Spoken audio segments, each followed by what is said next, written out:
Well, as I said, we now must hear twice one and see questions here. You better see peace. Also, what team they are medical bread. The last leg on a year Adom TV, Badwam Mpensenpensenmu, and Amede Brown. A quick one on the brighter side of life is a happy birthday to the CEO for National Pensions Regulatory Authority, Mr. John Quenin Imbro. Is the happiest of birthday for you. You are described as an amazing character. Techi Mensa, Central Regional MPP Secretary, and it is Adewayaba. So happy birthday, CEO, National Pensions Regulatory Authority, Mr. John Quenin Imbro. Happy birthday once again.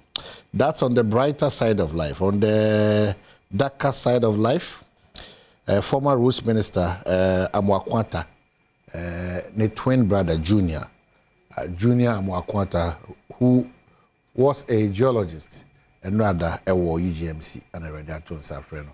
Inti of Amwakwanta, a mao shedding, Junior and now Kakra, a radiator Safreno.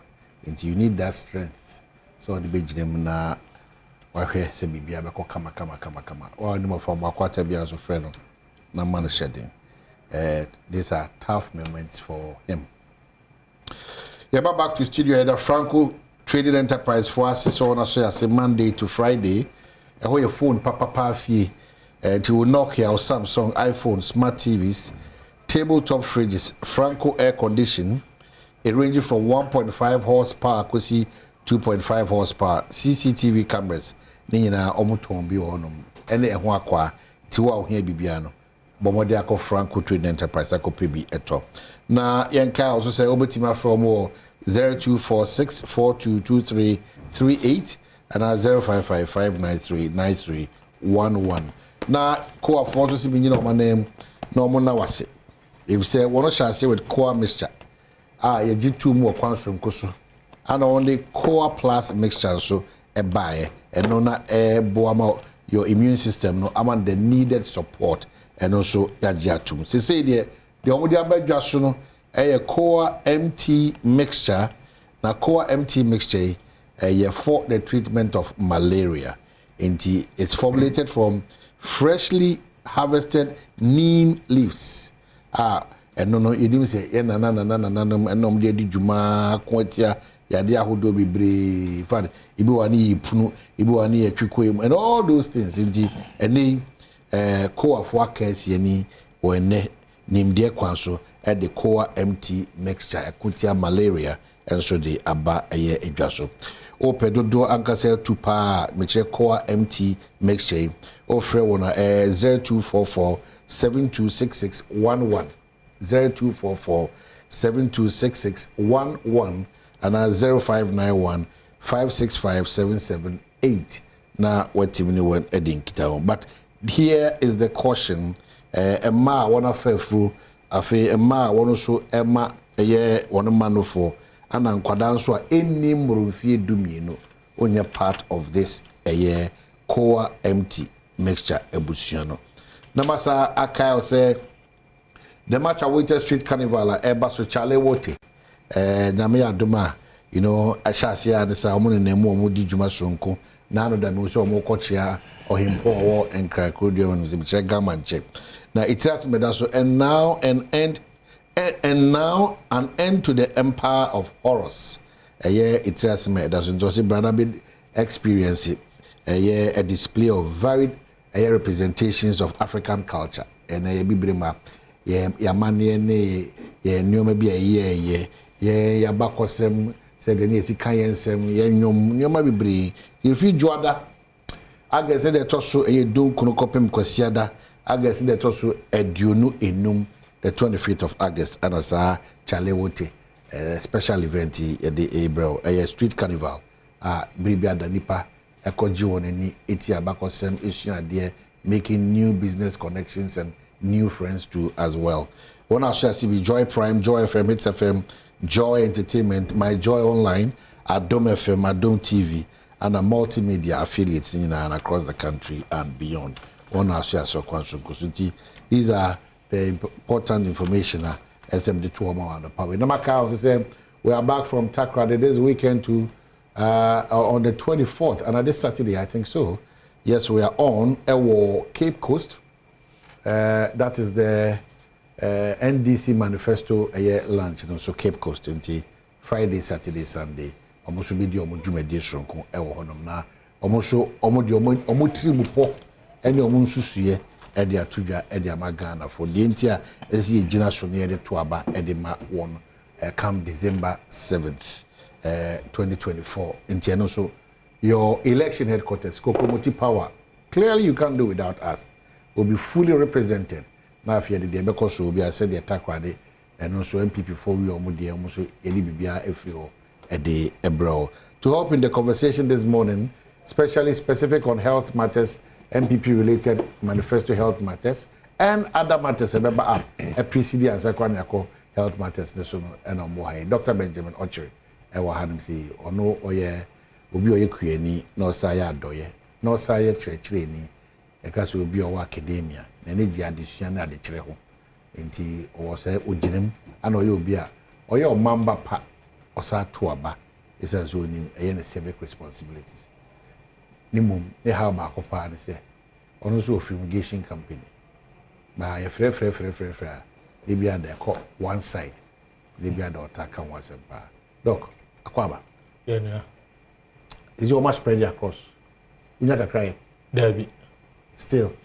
na mukuno munya active in fact end of this year no metro of my registrar general say company no me suspended say emra kwan mu no say we adwuma o say o file or returns then also you 2 years ago and you free but maybe say o ko giare na on so maje o kakra na senate for so aje wo ye adwuma wo anya adwuma o say utua public procurement authority afibia obekwa ko 2 years to renew your license EPA afibia obe 2 years to renew your license wo ye adwuma wo anya o te o kan we nyina bom na sa adwuma ne mba de a na sebe nyansa bi anim se wo ko tua sika anka wo nyamfa so ana ade tuatua saa kai nti o se me tro na me suspend company no me ntwam de ba mra kwan so me suspend ya na obi a me ha me se betua we so aga na asem na ya adwuma ni nipa ba ko pe na sebe chance ya de no aduane wo ne fie nti nka o ma adwuma ba se ye che ye wa association no pest control association enti nka ye che na obi anya kakra na odi we nyina se nipa ba ko we nyina you are killing other businesses but who am I to complain? Well, maybe sometimes we should talk about capacity because this morning me cameraman raised a very important critical issue. I say the printing industry no from na anhwe begu. If say na Ghana for do na no omo printing even their t-shirts ne omo pens ne nyina no from China ne Turkey and all those things. Let me catch them say me kata many preocupa maybe I can see some challenges in Tibia in the first amongst them timeline. Yedi ade ama say my no. You be no there say be gine no. Na okwo yi ase and now be my excuse. The toss will be me quality of the final product na we dey ba no. Ebia ye kai your for t-shirt be ye ni say na atwea kudu baby. You know, the toss will be essentially the cost of production. Say she o say a cow only ba come cow be board be to so am on no as the final person and no and wasem it will be almost zero a year interest rate no they no they be adwuma a compete you understand a lot of factors na enya kesi ani but the danger is that a Ghana for one kasa printing press na egua you can imagine the number this whole country omoma omunya this that's what I first me aba yeah some year printing no oh yeah Ghana hayaka 3 printing press esompa ebi am ye adwuma ka ho universal crystal print e wa chimota ya oh wow your machine be no 10 color printer the whole Ghana company say will be mark miensa ye wo ba ko color bia 10 color printer at a time books bia ni ho a ye ntumen print it. But here can capacity say what the abandoned books amami na ma print na ma tumi ato machine ba kwa ka ho wa sa ma me ma say ebedu ebe mfie na ma ko biesa aha anti capacity ne de madako fumigation machine a wokan napsa spray am 150 and a motorized and so more 15 this am ye adwuma ka ho am ntumi nto be 1000 ba ya ma adwuma machine ni gufie we de nya fa so enti printing na kan no kre adwuma ne se de be ma local community local businesses no mo ya that's how it begins you bet me a build it but ye nya ne sa ne ye de ba akoma obi na ono ye no nya so mfa so he paper okra paper duty obetua no ye kan o ye mbehye on average you have 150,000 cedis on electricity every month. 150,000 because machines are considered the air conditioning must be on throughout. Air conditioner mean how many car? They are in excess of 74 in the factory. It is Abaya Mayor Juma. Your workers over 300. Abaya Mayor Juma. Other institutions are mayor. You bet you have for Nippon more. To expand the capacity here, you started by being here to baby, Sabio, Mimim Kobo, be dinner, as I say, Juma. But one more, so more capacity. When you're so sorry about no talk, caterpillars in 100. Or to bear for all year, Juma. Why is it that some of them cannot work with other institutions? These are bank one. Adinja. Please. We can all build our capacities. So, may workers or my is it funny enough to I teach environmental management at the university. You see the link? Yeah. That's what I teach. In this war, or more environmental science. Now make you have a nipa 20. Why not? We created jobs. So, but I do not hear from now. Yeah, the money but life goes on. Wow. Okay. Wow. But wow. Why do you give all schools in Ghana to one company to fumigate and all ports, all markets? That's crazy. Somebody should say it. But that's insane. We a recognized institution. Yes, registered. Untumi infa drone ko gu baabi wabra uni certificate wa Ghana ha. EPA be chew. Anase be prosecutor. Until license here the myself and enfa mo boy them. Near please. Okay, so mess about so daha Eda baby daha ada sa daha Eda baby Edo awia e be sa be daha yes ada baby na ada baby ne tenten tete ina no se mama chi akobra on wife na praise slogan no if he I don't know, I can't believe it. I say yeah virus. I can't believe it. Nchase na de keke mama chi atie fo ne hwefo na menchi am mpesi asefo titiri ne droman kese kranka sika ne adoye say weekend over the weekend amewo yes okay so go work or droman kese work rinya baso e baso ne nipa pie ba no say kwabra me mbase nkofo and I am person some ho de hwe o community bi ehu communities so ho na yeto aba no nti say oye bibi wona nipa be pie aba na kire wa ho de den e wo ho ne adwuma wa yan na droman kese fo ahye banimunyam obo pie ba ya ama ne bro so e ma bo ma dwene menti ase so e kire de onyame pese oye ene de nsesaya manfo na magiso mpeso msesa bifi wa me kosika edu kro na chite kro ni adan ko kranka ko chia mpanifo ama chese e hososo de kwa de adutwam adoye na me fi ba ya medu anopai me bedu be 2 am na edahada ha no ne nyina ne se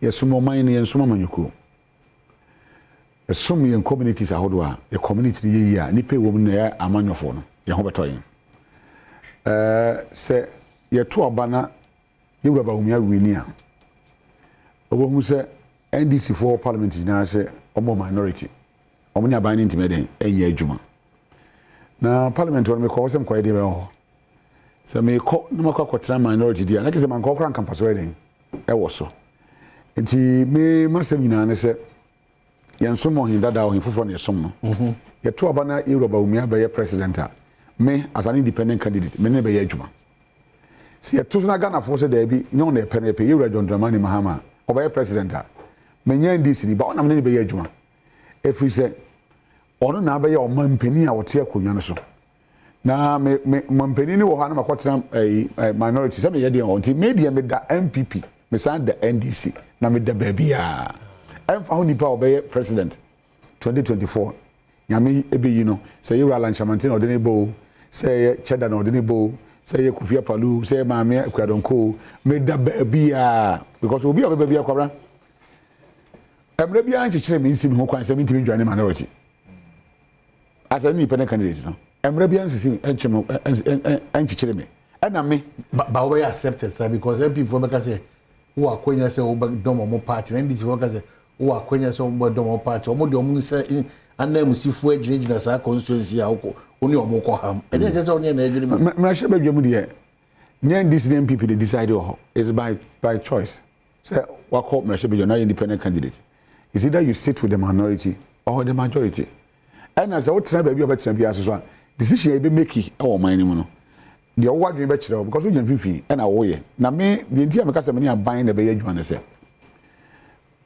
facha me hu de ntia me kom na hye badwam na aban o te akunya so me ni aban ni mo mbenya twitwitwi se me ne kokko ntokwa da bi aban na me som no na mo nkyere se aban ne bibi na enya me ntumi de enka ho asem se me tumi ka but who said the name ye measure be you ase aye mpaibo a ye to ba wi a the next day asian say wa ba aban mu e say de bi kwan bi a me fa so a me ye nie mama wa free mu na me so ba e na me ye ho adwuma inti e ba sa e ma one or minority ni e sofa because aban no so be so tena so nti no o hwe ono so ni nkrofo e wo ni mpesua so but me ko ho se me ko gina me nkrofo ne na makwa akoso oman no man ko se me kwa akoso ma nyuku ho nti me de me slogan nse nipa bia oman ne beti ase cause say every presidential candidate or one constituency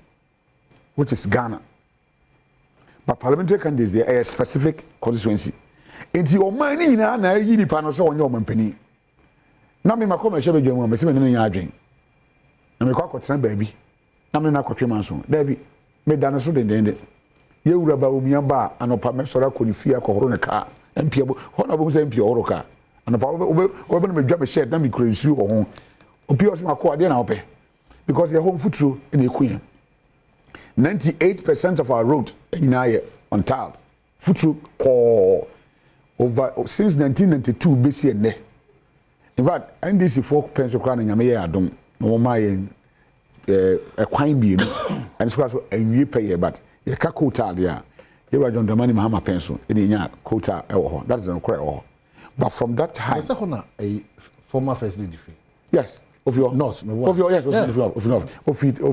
Badwam and I maybe fi Domiabra and ye na all the same lane so sa kwan na ono you free no ye kwan no so ye guso akosi tamfiano and ya tra tamfiano number 1 akotra tamfiano number 2 ono ma ya akosi je man kwanta but kobra me man for eti ho since 1992 ye nya district so another constituency 2004 ebesi ene ye hu apart from sa kwan bi no ye hu ye no e hu sa short roads ye hu ya ekota ai be da omase omo penso no for 8 years ni aban wa ya kwan ahodro ba bire but not even one single kilometer of road a tar road even your rough road doctor any more trouble ana e bi ada ne manhole say awia bo a futuro na ekoyemu manya machines ni bi oh me who say machines ni gu capital techiman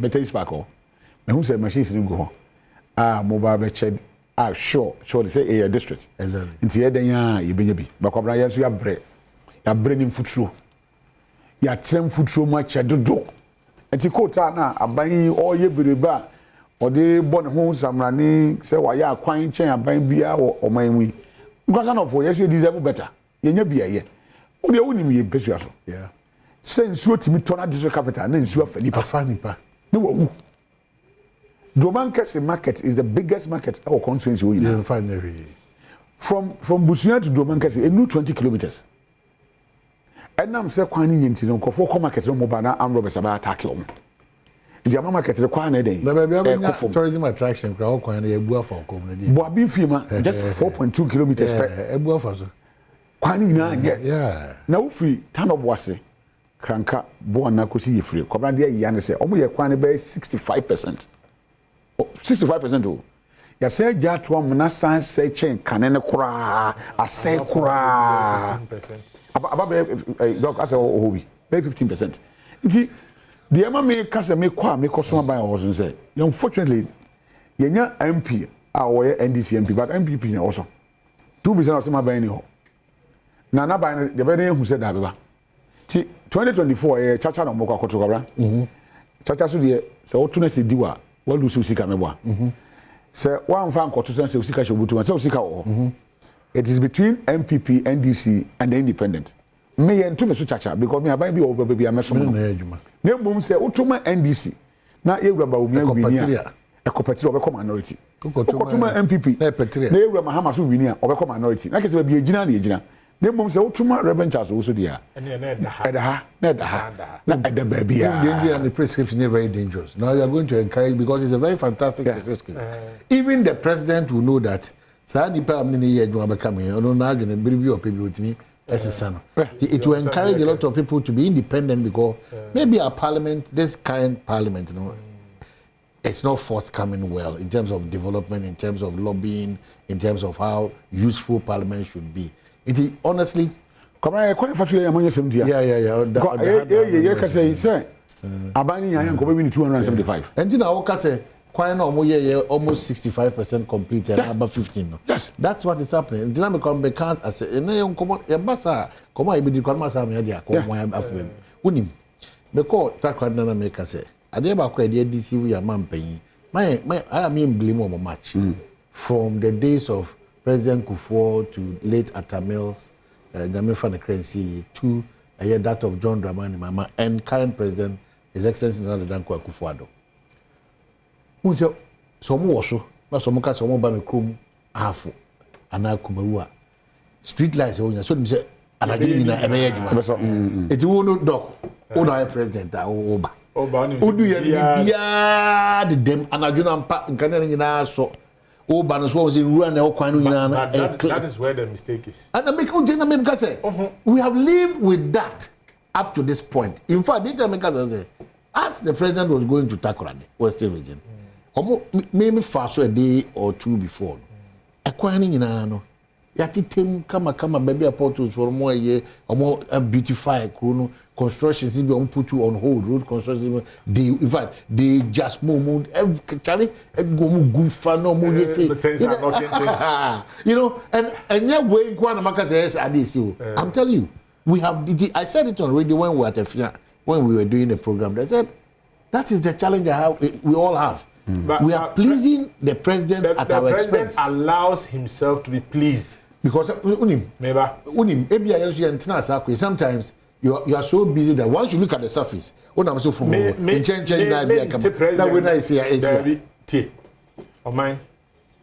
president will control of national security. That's the whole thing. Entinya 3 days now ba na ya so nkania na oba won se bibi. But so you say national security many reverend report bro. So yeah, but enunti na obetumi sometimes presidents at Atamils commissioned announced to do some work for him. Obetumi am obi akọ 1 month before. Kona ko hwe se ne hotina be ka kire me. Yeah, 3 days before na me ba nkania nyina gina so da bi. If you want to get first hand information, tina I tell you because come be unannounced. Go have a look. What do you mean? Say, but it's worrying. No. The president names a motorway. Can you president with him? But I say, and I do be a program or tema. Now, when I near some kind of president, so I get to say, can you motorway? But over here, you say maybe they do. Sometimes they dodge the situations that you not see the reality on the ground. Even the people that you have entrusted say, yeah, exams are we teacher. You didn't know how to say a copy. No more tear could not want to baby. Now we're here, no person. Obachino, a deliberate effort. You will still have to blame whoever is president. Say president about parliament or say a coin. Who say him for voter region baby. Yeah, and Yaguso. A month was here Guso. No, I can't state of the nation address. Yeah. And you were DC. Yeah. You were regional minister. You were all these personalities here to me, chief of state to me, president. Mokwan, my idea. Let me not divert. Minyan Preku. na nkofo hwia pa nti wo frɛ me ka yam sɛ amoa na ketewa no ba ko wu a isa wo frɛ me video na me hwɛ aboa na wawu no mema obi foforo ba be hwɛ ansa no wo besie no ɛsɛ wo ka yam sɛ aboa no ba ko no ati na akɔ akɔtɔn no me wo camera so me mpre ko bu no mo me hwɛ wo me phone so so ti ase sɛ wo ya wa gye sɛ wo be hu a wo be hu sɛ wo ankasa hyɛ da boa pa ne wa gye sɛ hwɛ me nua ketewa George Pariado Pablo obey MC at age 28.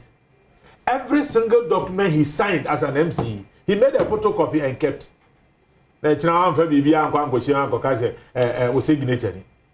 So we are doing so obey niam yi abe ni yi.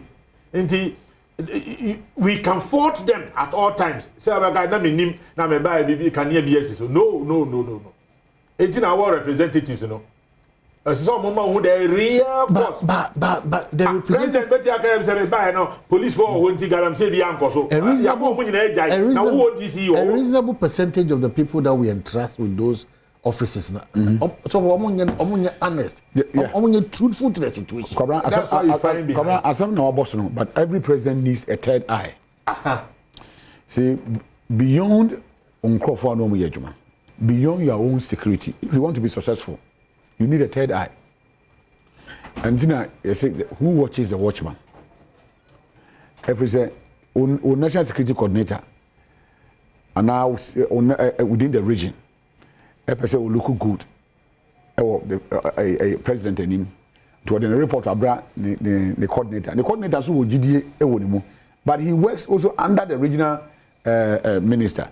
Until say, yebema professionals na nya kwan ya adwuma na ye gi amanyosem ato nchen no say nema we entwada and they know mampani for no omunim nyeso omunim kwabra omunim ti wo ko ba bi na sade echi wo ko na sade echi na egu kota nti wo se obehu yegu no foforo obehu support was yet tema nti wo e dia card offer ina ono wo ko no duru ho no nsamrane ye bebo na wodwen ho samrane Ghana, they said your president said Omotiana, Sana, your Juma 40.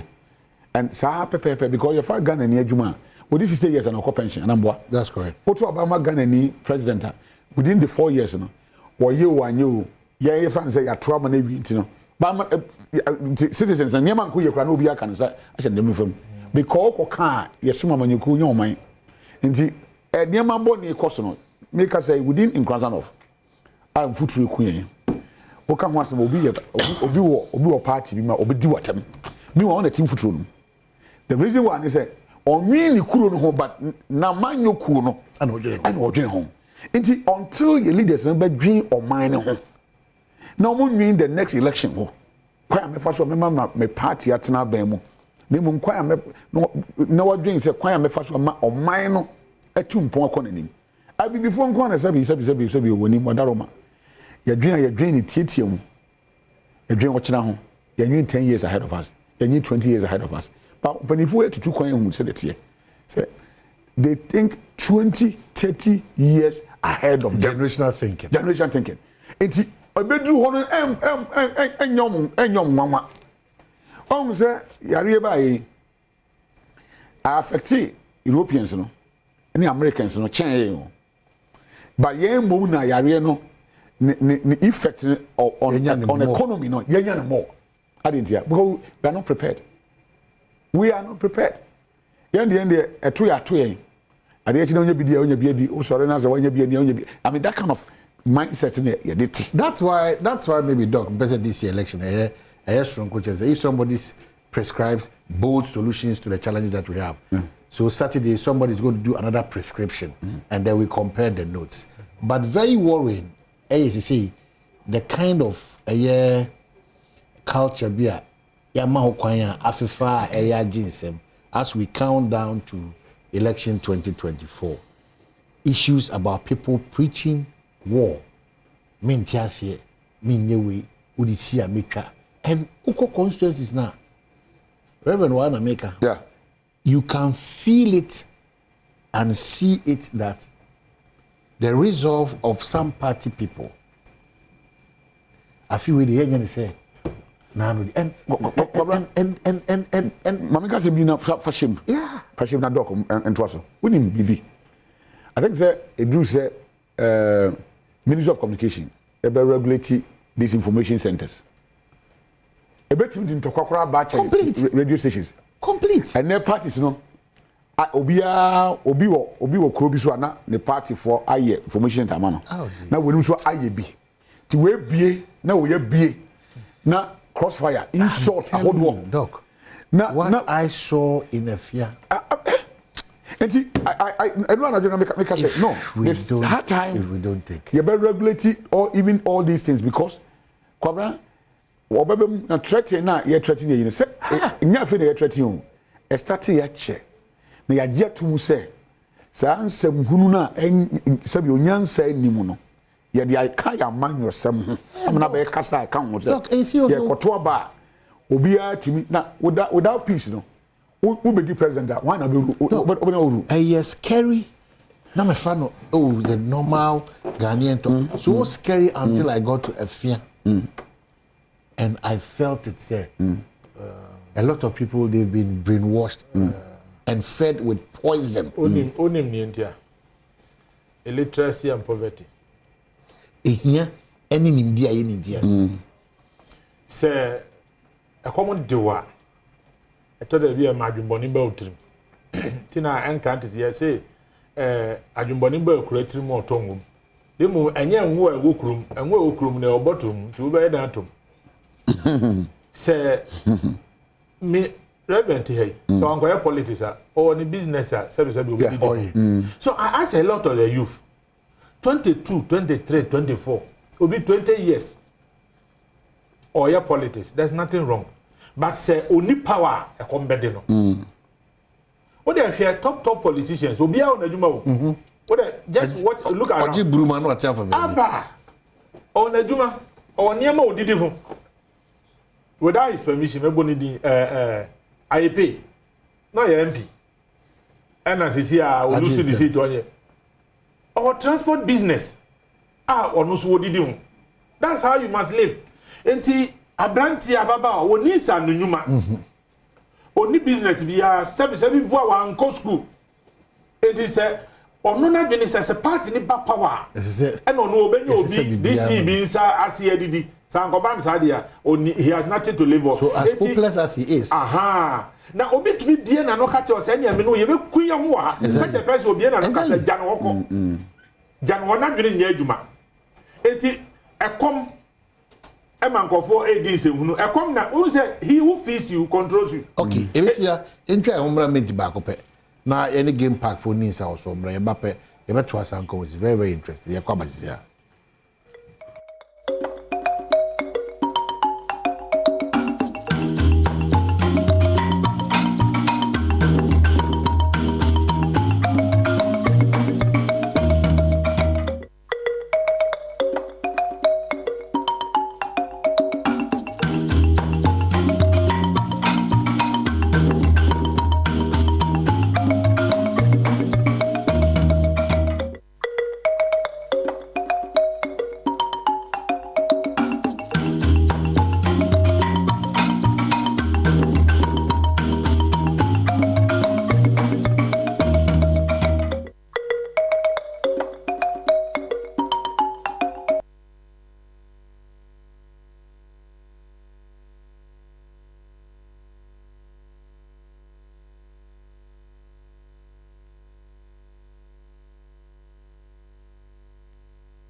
We have just about a year, 15 minutes to wrap up. I'll say I have a big game on Adom TV, a multi-TV. So your election headquarters, Kokromoti, a power assembly making. And he paying for that. So I would say Benjamin Ochre, doctor, and I say Reverend Charles Usunsu. I want to say Adom Color Party, and so Basso, Adom FM Busiano. The usual color party at the Basso on the 28th of September, Legon Botanical Gardens.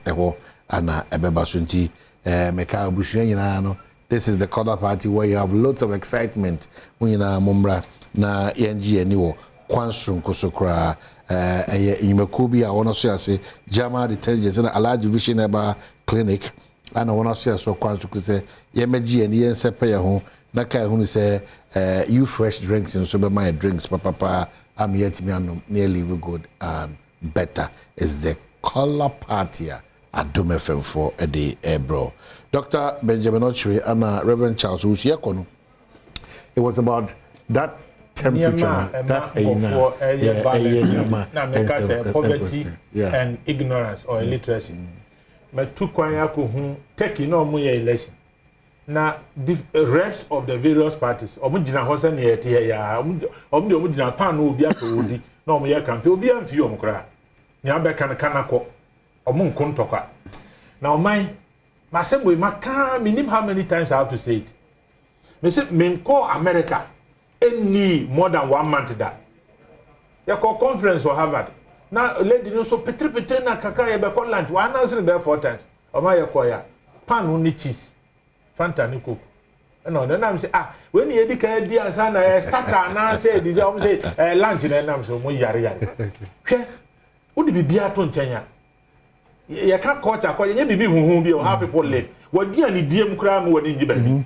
Now say, 77 Yamiampa and Yamiambam, Nantoka, want to mean quite every coast. What different you want to mean go to go. These are the countries I tell. What do you mean go Burkina? Immediately. This I put them no go. They can't talk on depend just yet. Liberia for more papa. But when you're two. You can't talk and trophy and ni besi Debbie, don't joke with it. Come on. You don't understand what is called freedom. You don't understand peace. There are some areas here American ni be catch us say, hey, Ghana there, I heard you. Madam Fubi Islam or say, Ghana there, I heard you. I'm say now how do you cause a crowd? Now police ni because same said the bond so maybe traffic regulation what traffic light what many police in the canal or sort of America the next thing say you boat you we are black and so when jihad only Lebanese do it Ghana how manager like do you have an idea I don't know Omaka Kroma relative peace we don't know what we are losing ma memfa the time na yaso asem we hu hia me pa Ebeye bi mo ya but meka. We are politicians including me in Charles. O tia nipa o nipa mu o tia nipa aya hye niam nso. Nipa bi a hye ring bi a wa hwe ne nia wo na o moja ba asamato. We are politicians okọ ba bi ne ma nsuo na wo no ma hwe ni ye.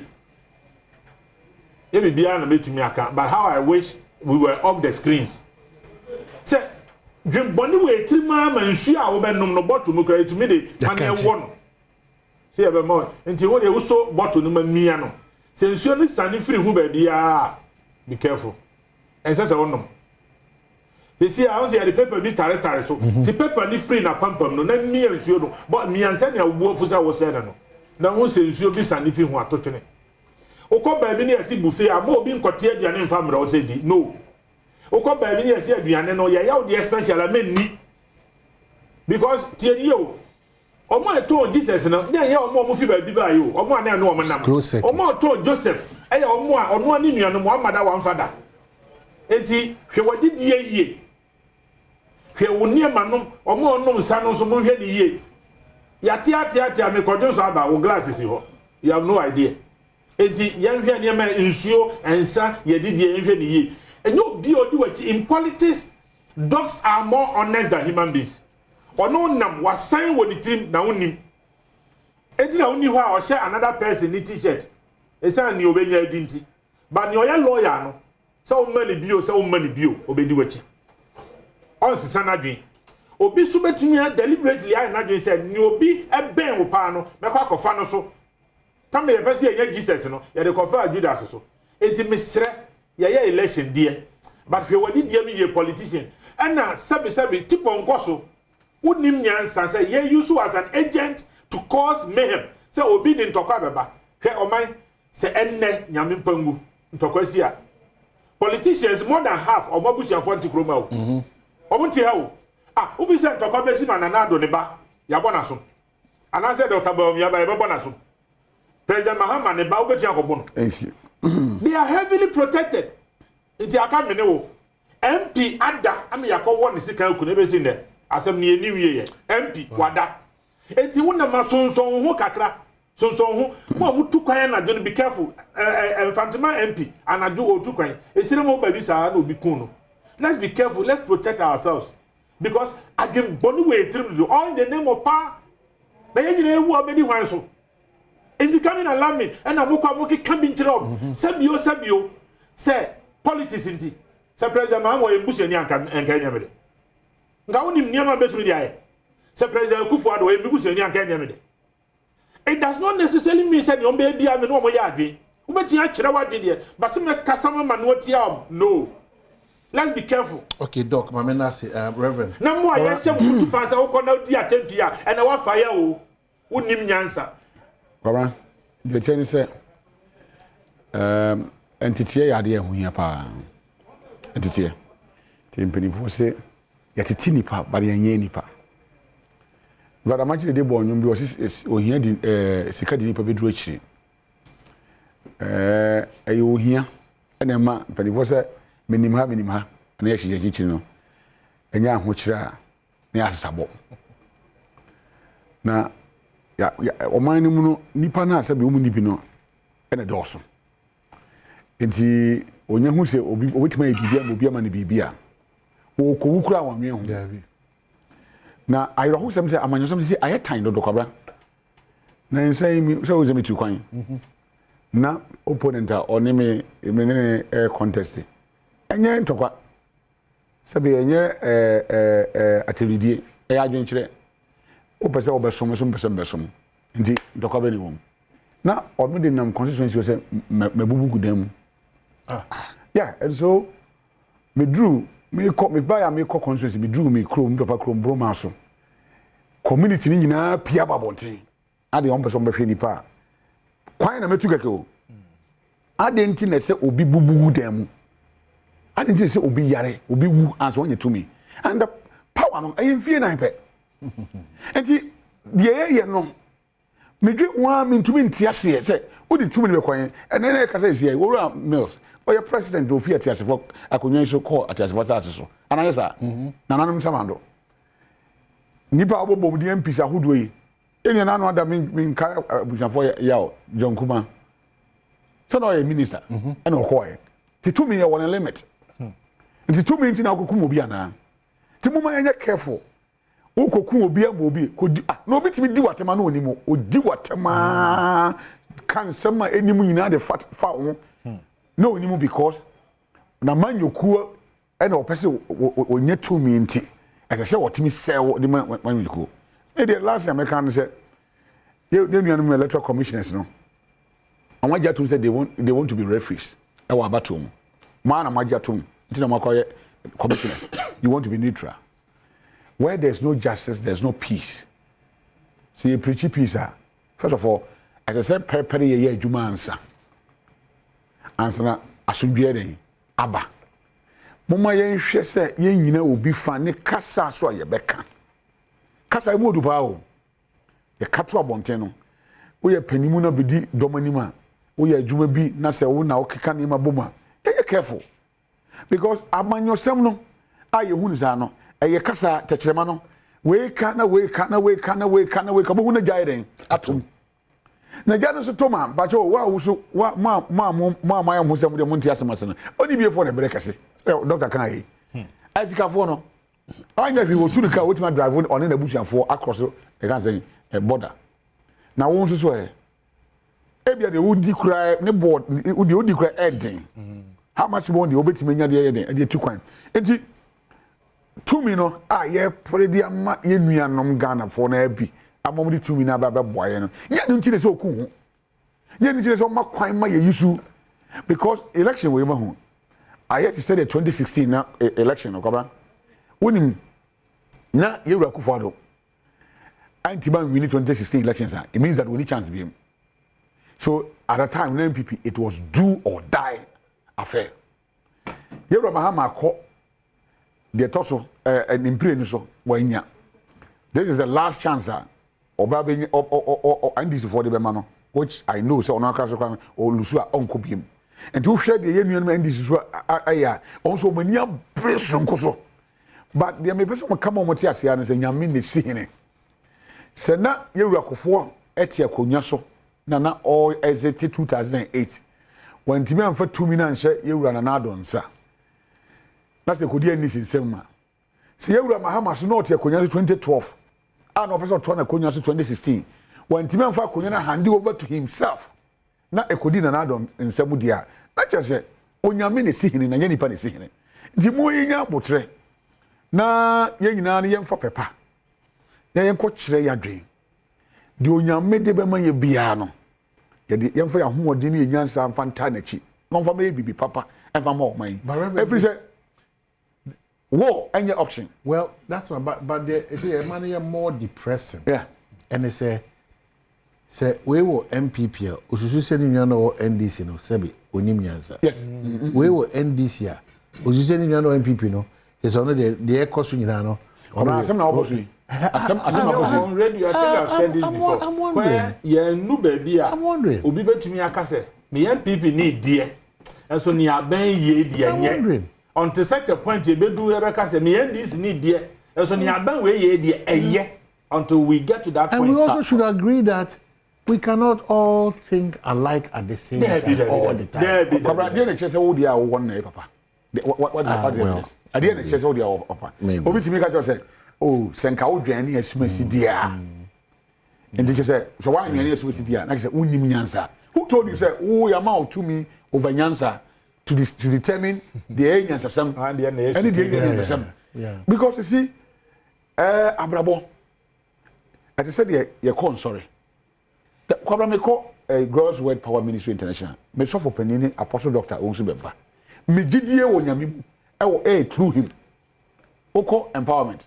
Ananyasa. That's correct. Yeah, just oko empowerment dia enye papa. E dey be ne just Intigisa wo ba me ma soro ansa. Asa majwatu. Asa majwatu say. Usum nyame. It doesn't make sense. Okay, so probably that's it. Ghana for Mr. Ajobro is the most important thing. Ajobro, all of us. One unit in Ghana. The branches in the peace expensive. Madam, I said very expensive. You see the age no mzana mekano na DBCBC na we the it's better we live like this and improve upon our conditions than to live a life thinking that we are superhuman be a corner bar or a certain hedge be ba fa homa into kwani tu aboba na be fa ho nyina akose kan be fa wako ase ne be fa wako. How do you plot evil for somebody to die or crush somebody or poison somebody or blackmail somebody because of elections? How? When I'm into the name share, you know, no more home Madam Wasi, Doctor and a Reverend. When I'm the chair, I've told you your election headquarters Kokromoti Power, Kahuni say NDC this Saturday or Cape Coast coverage in the Bebro. Now, Fima wish you be so well for this week and beyond. Yeko.